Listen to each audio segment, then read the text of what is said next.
Have you ever walked into a room and knew you'd been there before, but you hadn't?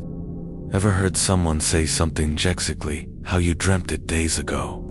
What if déjà vu isn't just a glitch, but a warning? Tonight, we dive into a disturbing real-life case where déjà vu spiraled into obsession, identity loss, and something far more terrifying, something that may be watching you right now. Welcome to the story you were never supposed to remember. It began innocently, the way most stories soaked in horror do, a normal Wednesday morning. In a normal town, inside a house too ordinary to ever be suspected of anything sinister, when 9-year-old Thomas Granger felt the first flicker of déjà vu as he poured his morning coffee. Pausing mid-pour because he could have sworn he'd spilled that exact same drop, seen the exact same ray of sunlight flick across the toaster, and heard the exact same shriek from the crows outside the window. But he brushed it off with a chuckle, muttering weird, as we all do when the mind plays tricks. Only, the tricks didn't stop, they intensified. The following week, the sense of repetition had become a daily companion, a ghost dragging behind every step he took. So much so that every conversation he had seemed rehearsed, every TV show he watched felt rerun, even if brand new. And every step outside was like re-entering a scene he had already walked 1,000 times in a dream too vivid to forget, but not vivid enough to make sense of. And though his friends laughed it off, you were just tired. That's life after 30. Too much caffeine. Thomas knew it was something else.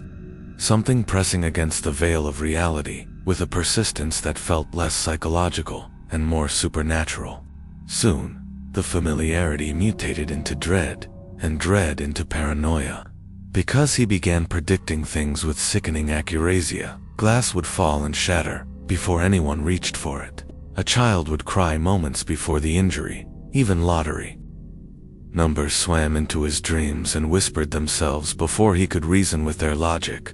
But with every correct prediction, the world seemed to recoil, like reality itself was offended by his awareness, and it retaliated quietly. At first, his phone freezing mid-text with a phrase he hadn't typed, mirrors flickering a different expression than his own, clocks ticking in reverse when no one else was looking, and by the time he found himself walking into rooms only to find himself already there in the reflection, or worse, walking out of them with no recollection of ever entering.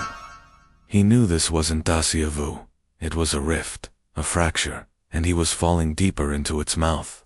The doctors labeled it temporal dissociation disorder, a rare cousin of schizophrenia, prescribed antipsychotics, and dismissed him with polite hands.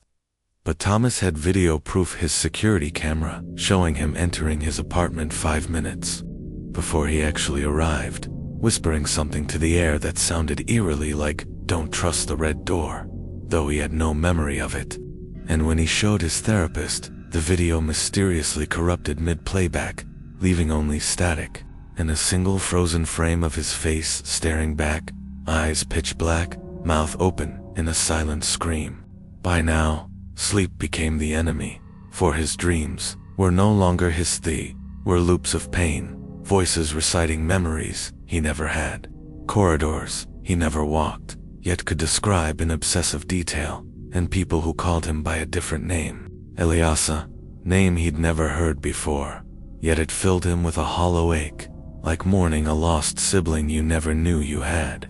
And then came the journal, an old leather-bound diary delivered anonymously, wrapped in plain brown paper, no return address, filled with entries in his own handwriting, but dated 10 years in the past, all signed by Elias Granger. Entries that spoke of déjà vu, time slippage, people vanishing mid-conversation, and an ever-watching thing he called the loopkeeper, a presence that ensured no one escaped the loop once they saw behind the curtain of time. Thomas tried burning the book, but it reappeared on his nightstand every morning, newer each time. Pages rewriting themselves with fresh ink that bled when he touched a tuntal. It finally stopped updating and left a blank page with a date, October 7th, the same day his twin brother had died at birth, a brother his mother swore never existed, yet who appeared in old family photos if stared at long enough, face blurred, but posture identical to Thomas's. Always standing in the background near doors, always watching.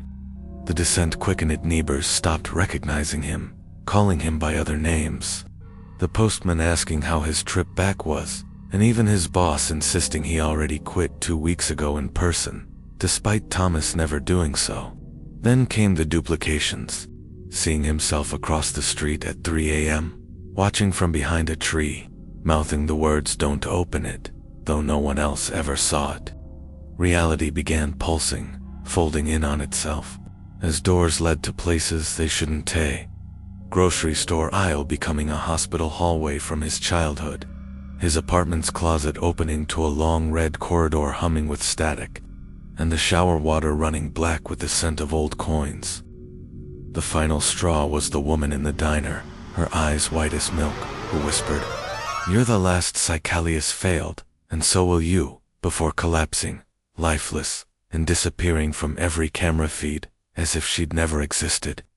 Thomas became a ghost, in his own life records erased, bank accounts closed, his mother calling him that kind stranger, his best friend not recognizing his face, and every attempt to prove his identity ending in laughter, pity, or security escorts. His final entry, posted online just 2 days before his disappearance. Read, "I am both Thomas and Elias, one always reliving, the other always remembering. Déjà vu, ISNTA trick. It's a trap. I think I'm the glitch in time's loop. The memory that wasn't supposed to persist, the echo too loud to forget, but it's catching up to me, and when it does, there'll be no second chance, no return. Only reset." If you're reading this, you've felt it too, haven't you? That flicker, that tug, the sense you've been here before. Run, before it loops again. And just like that, he vanished, last seen walking into a subway station that had been closed for decades. According to city records, a station rumored to have been built atop a burial site, where every 10 years someone disappears without a trace. Always on October 7th. Always with the same phrase scribbled on the wall in ash. Déjà vu is the scream of the forgotten trying to return. To this day, Thomas or Elias is never found, but his story keeps resurfacing, re-uploaded by strangers who claim they've never heard of him before, yet feel like they've read this 1,000 times, like their fingers moved on their own, like the words knew them before they ever read them. And if you're still watching, still listening, still wondering, ask yourself, why does this feel familiar? Because maybe, just maybe it already happened. If this story gave you chills or left you questioning reality, make sure to like, share, and subscribe for more haunting tales every week. Got your own experience with Déjà vu, or something just as strange? Drop it in the comments.